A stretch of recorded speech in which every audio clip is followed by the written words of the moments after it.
My name's Audrey, and I used to be your typical married woman with a steady job as a stockbroker at some big shot company. I had it all, a decent job, a husband of 7 years, and an adorable little girl who was growing up faster than I could blink. But you know how they say life can change in an instant?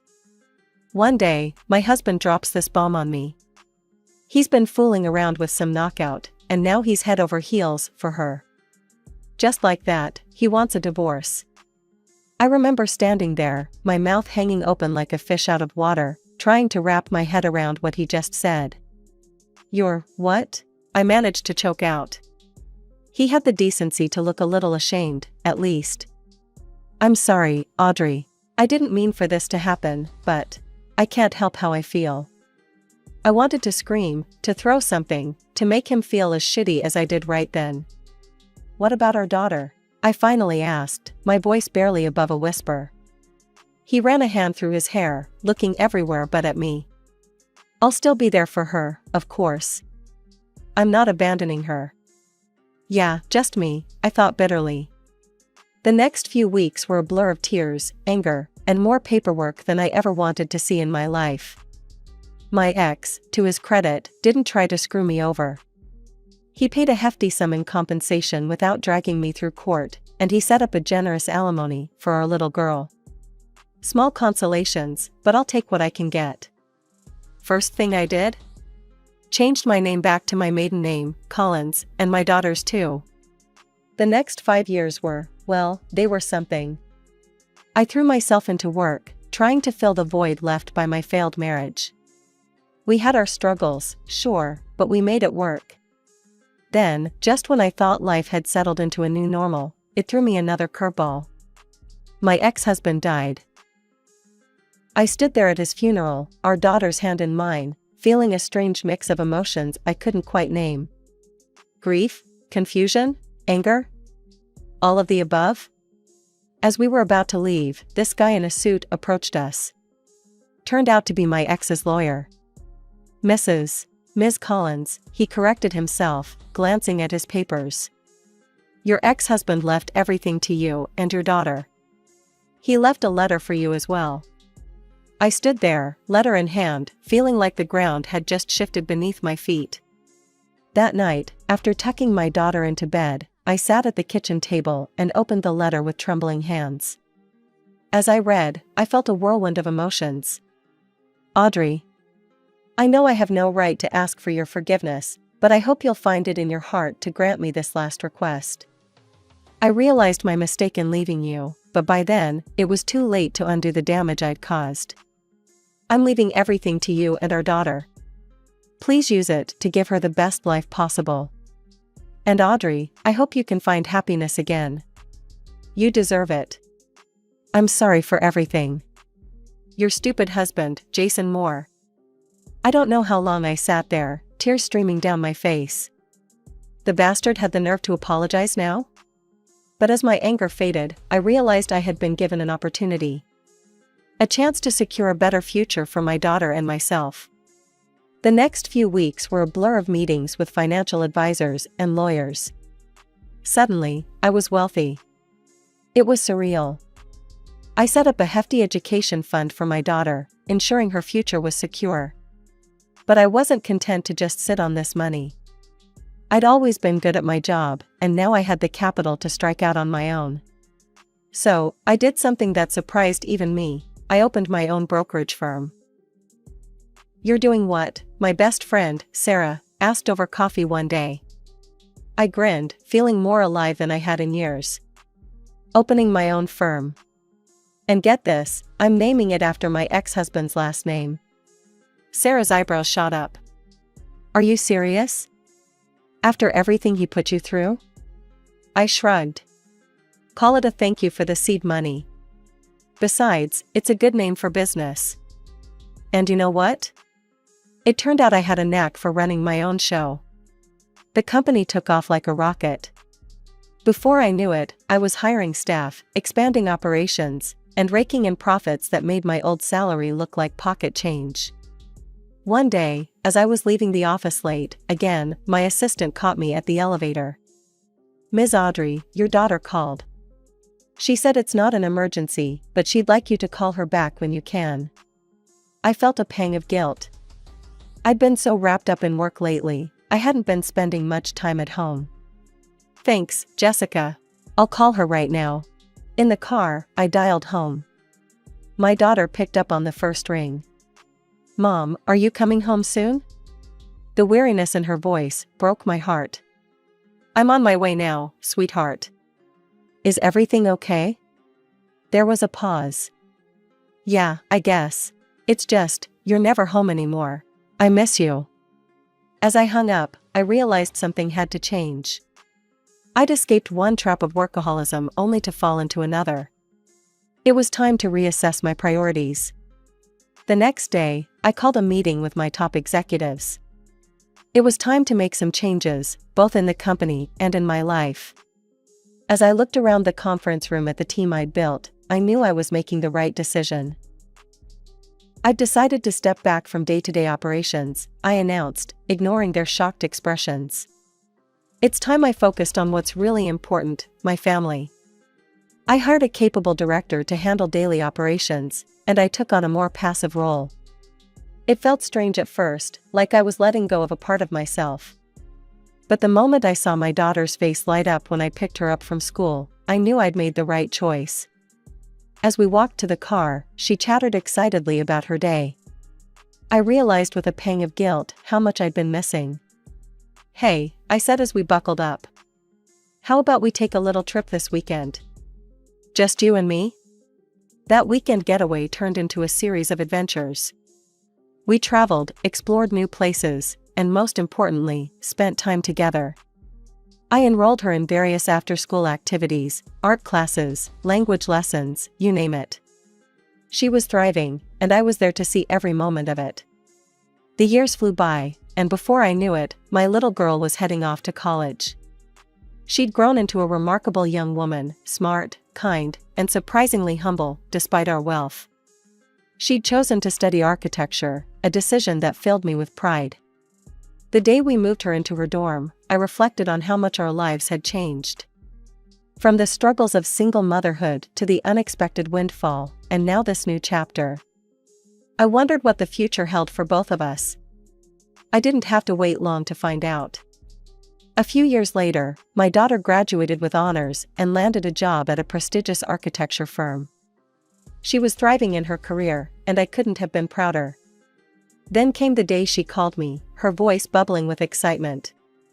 Mom, I've met someone. It's serious. I felt a flutter of excitement and a touch of apprehension. That's wonderful, honey. Tell me about him. She gushed about her new boyfriend, who happened to be the head of her department. As I listened, I felt a mix of joy for her happiness and a protective instinct I couldn't quite shake. As my daughter's relationship grew more serious, I found myself thinking about the future. I'd been living in our big house alone for years, and it suddenly felt too empty, too full of memories. That's when I made a decision that surprised even me. I started house hunting, but not for another mansion. No, I was looking for something with character, something that needed a little love. And I found it, an old house with a neglected garden and worn interiors, but with an atmosphere that spoke to me.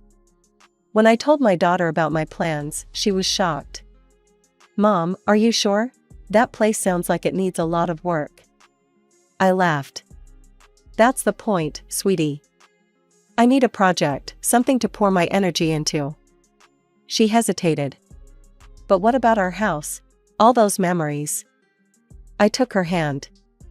Those memories are in our hearts, not in the walls. Besides, I think it's time for you to have that house. You and your future husband will need the space. Her eyes widened. Mom, we're not even engaged yet. I winked at her. Call it mother's intuition. So, I bought the old house and threw myself into renovating it.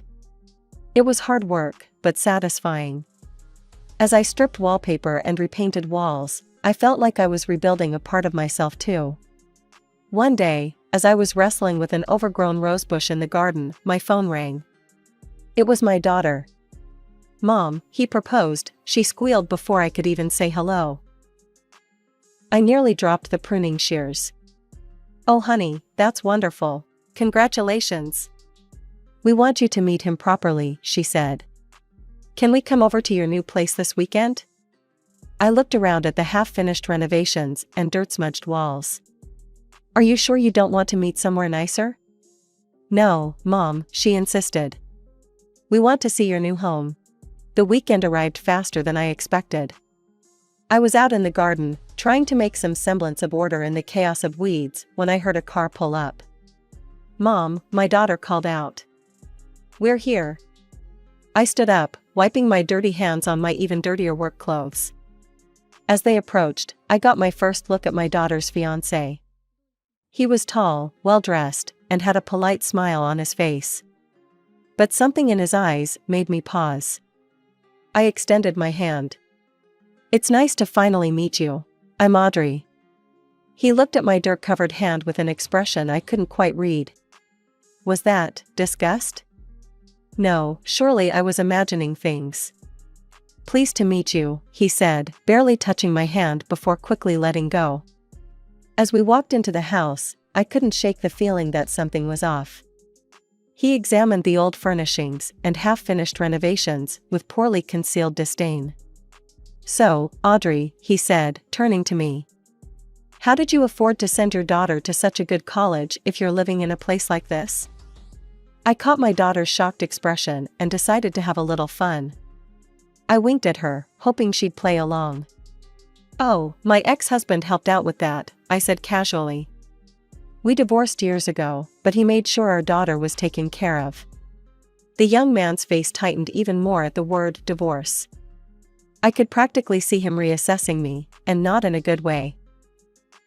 "Would you like something to eat?" I offered, gesturing to the simple spread I'd prepared. "No, thank you," he said quickly. "I'm not hungry." But I knew the truth, he just didn't want to eat off my old plates in my quaint house. As they were leaving, my daughter hung back for a moment. "Mom, why didn't you tell him about, everything?" I smiled. "Let's keep that our little secret for now, okay? I want to get to know him without all that getting in the way." She nodded, though she looked confused. As I watched them drive away, I couldn't shake the uneasy feeling in my gut. Something told me this was just the beginning of a very interesting journey. 6 months passed in a whirlwind of wedding preparations and hushed conversations. I couldn't shake the uneasy feeling I had about my daughter's fiancé, but I kept my concerns to myself. Then, on a bright Sunday afternoon, my daughter surprised me with a visit, her eyes sparkling with excitement. "Mom," she called out as she burst through the door of my still-in-progress home. "We've set a date for the wedding. There's more. We want you to meet his parents this weekend. They're hosting a dinner at their place." My stomach did a little flip, but I plastered on a smile. Of course, I'd love to meet them. As the weekend approached, I found myself fretting over what to wear. I settled on a simple, elegant dress I'd had tailored years ago. It wasn't designer, but it was classic and well-made. I hoped it would be appropriate for whatever awaited me. The day of the dinner, I drove through neighborhoods that got progressively more upscale until I reached the address my daughter had given me. I had to double-check to make sure I hadn't made a mistake. The house, if you could call it that, was more like a palace. It stood imposingly at the end of a long, winding driveway, all gleaming windows and perfectly manicured lawns.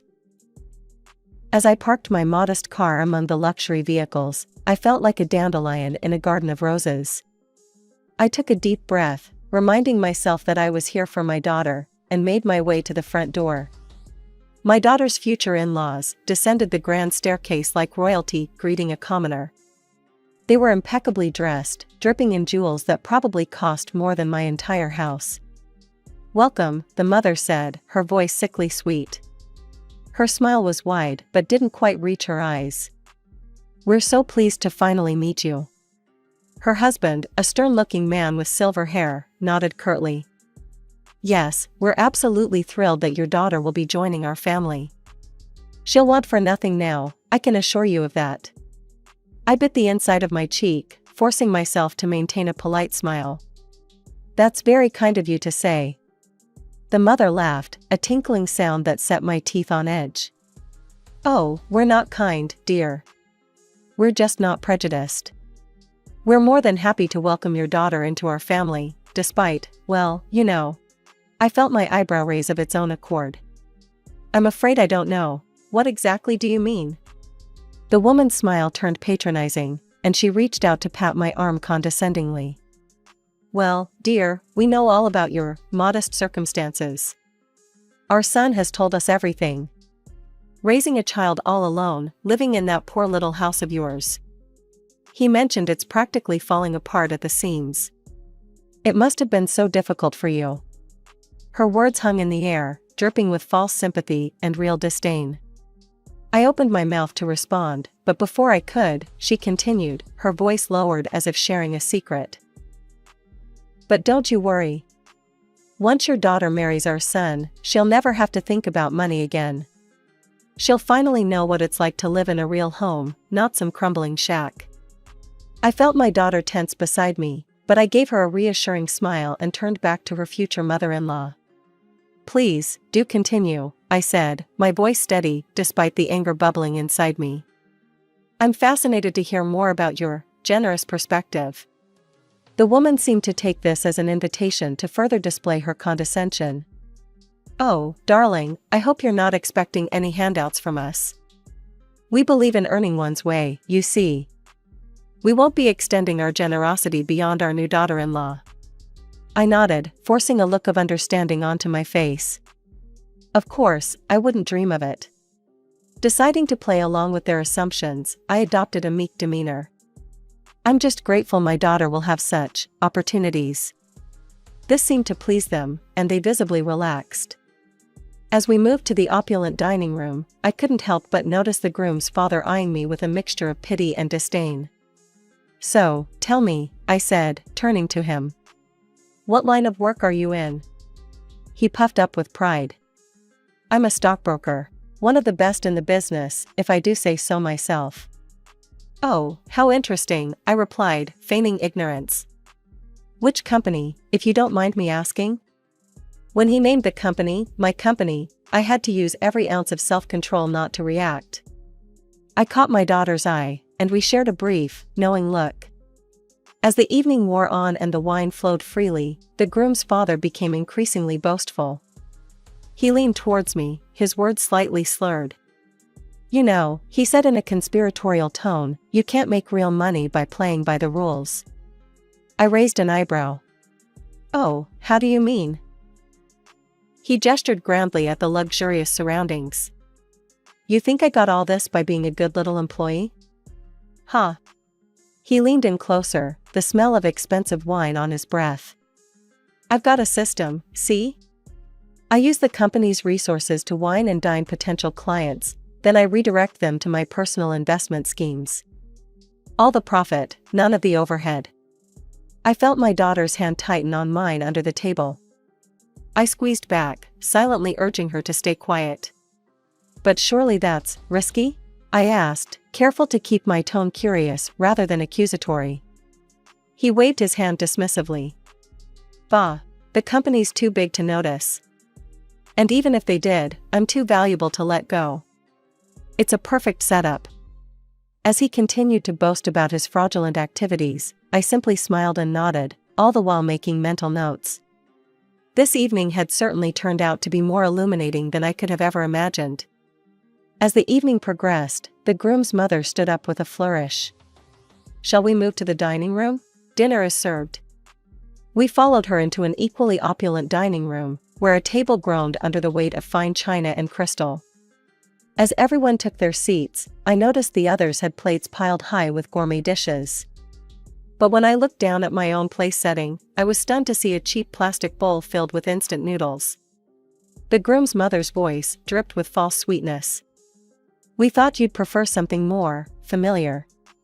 After all, beggars can't be choosers, can they?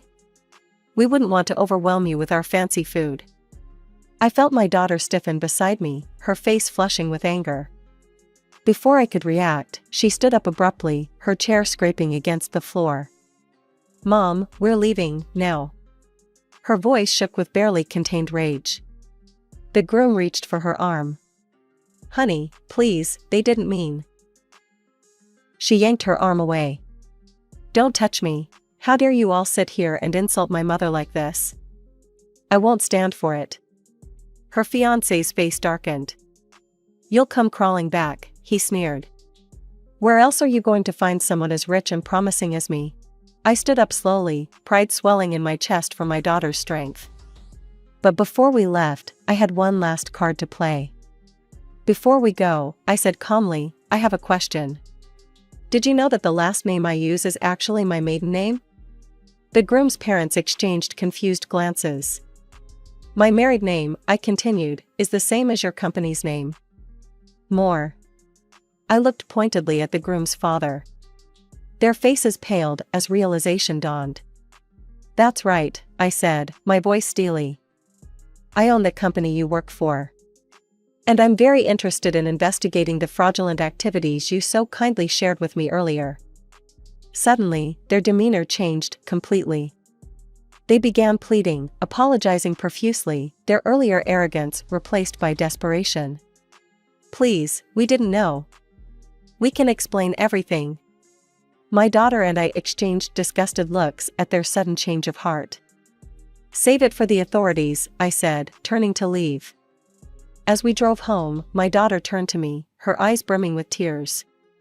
Mom, I'm so sorry. I had no idea they were like that. Can you ever forgive me? I reached over and squeezed her hand. Sweetheart, there's nothing to forgive. If anything, I should thank you. You've helped me uncover some serious issues in my company. As we pulled into our driveway, I felt a mix of emotions, relief that the truth was out, pride in my daughter, and determination to set things right at my company. In the days following that disastrous dinner, I threw myself into action. I initiated a thorough investigation at my company, working closely with our internal audit team and external investigators. It didn't take long for the truth to come to light. The groom's father's boasts weren't just drunken ramblings, they were confessions of real, extensive fraud. The evidence was damning: falsified records, misappropriated funds, and a long list of clients he'd redirected to his personal schemes. I sat in my office, staring at the final report, a mix of anger and disappointment washing over me. How long would this have continued if not for that chance encounter? What do you want to do, Ms. Audrey? My head of legal asked. I took a deep breath. File every possible lawsuit. And contact the authorities. He needs to face the consequences of his actions. The legal battles were intense, but we won every single one. The groom's father was forced to pay substantial damages and compensation. As for his position in the company, well, that was an easy decision. I called him into my office personally. The arrogant man I'd met at dinner was gone, replaced by a pale, trembling shadow. You're fired, I said simply. And don't expect a recommendation. In fact, I'll make sure every firm in this industry knows exactly what kind of person you are. Meanwhile, my daughter was dealing with her own fallout. Her ex-fiancé tried to crawl back, all apologies and promises. Please, he begged over the phone. I didn't know. We can start over. I overheard her response, fierce and final, never contact me again. The sound of her blocking his number was music to my ears. As the dust settled, I made good on my earlier decision. I signed over the deed to my large house to my daughter. Mom, I can't accept this, she protested. I smiled, squeezing her hand. You can, and you will. Think of it as a fresh start. As for me, I moved into my small, renovated house full-time. After all the drama, the simplicity was a balm to my soul.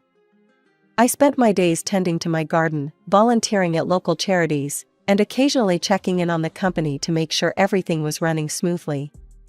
One sunny afternoon, as I sat on my porch swing, sipping lemonade and watching the sunset, my daughter dropped by. How are you doing, Mom? She asked, settling beside me. I smiled, feeling a contentment I hadn't experienced in years. I'm doing great, sweetheart. Really great. As we sat there, watching the sky turn from gold to pink to purple, I reflected on our journey. From struggling single mother to wealthy businesswoman, from heartbreak to healing. It hadn't been an easy road, but sitting here now, I wouldn't change a thing. Life had thrown its curveballs, but we'd come out stronger. And now, in this small house filled with love and memories, I'd found something far more valuable than any fortune: true happiness.